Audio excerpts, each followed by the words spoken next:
ಎಷ್ಟು simple recipe ಅಂದರೆ ನೀವು ಕೂಡ ಖಂಡಿತ ಟ್ರೈ ಮಾಡೇ ಮಾಡ್ತೀರಾ. ಅಷ್ಟು ಸಿಂಪಲ್ ರೆಸಿಪಿ. ಮೊದಲು ಹಾಲನ್ನ ಕಾಯಕ್ಕಿಟ್ಟು ಆನಂತರ ಕಡಲೆ ಮತ್ತು ಏಲಕ್ಕಿನ ಹಾಕಿ ಪುಡಿ ಮಾಡ್ಕೋಬೇಕಾಗತ್ತೆ ನುಣ್ಣಗೆ. ಹಾಗೆ ಅವಲಕ್ಕಿನ ಸ್ವಲ್ಪ ತರ್ತರಿಯಾಗಿ ಇದನ್ನು ಪುಡಿ ಮಾಡ್ಕೋಬೇಕಾಗತ್ತೆ. ಆನಂತರ ಹುರಿದಿದ ಕಡಲೆ ಬೀಜವನ್ನು ಕೂಡ ತರ್ತರಿಯಾಗಿ ಪುಡಿ ಮಾಡ್ಕೋಬೇಕಾಗತ್ತೆ. ಅದಾದಮೇಲೆ ಈಗ ಹಾಲು ಕಾಯ್ದಿದೆಯಾ ಅಂತ ಚೆಕ್ ಮಾಡ್ಕೊಳ್ಳಿ. ತುಂಬ ಚೆನ್ನಾಗಿ ಹಾಲು ಕಾಯಬೇಕು.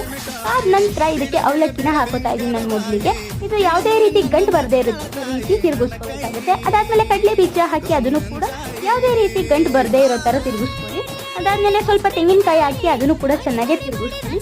ಕೊನೆಯಲ್ಲಿ ಗಂಟು ಆಗಬಾರ್ದು ಅಂತ ನಾನು ಕೊನೆಯಲ್ಲಿ ಕಡಲೆ ಹಿಟ್ಟನ್ನು ಹಾಕೊತಾ ಇದ್ದೀನಿ. ಇದು ಕೂಡ ತುಂಬಾ ಚೆನ್ನಾಗಿ ನೀವು ಮಿಕ್ಸ್ ಮಾಡಿಕೊಂಡು ಕೊನೆಯಲ್ಲಿ ಸಿಹಿ ಪಾಕನ ಹಾಕ್ಕೊಂಡ್ರೆ ಬೆಲ್ಲದ ಪಾಕ ತುಂಬ ಸಿಹಿಯಾದ ಹಾಗೆ ತುಂಬ ರುಚಿಕರವಾದ ತುಂಬ ಸಿಂಪಲಾಗಿ ಮಾಡುವಂತಹ ಗಿಣ್ಣು ರೆಡಿ ಆಗುತ್ತೆ.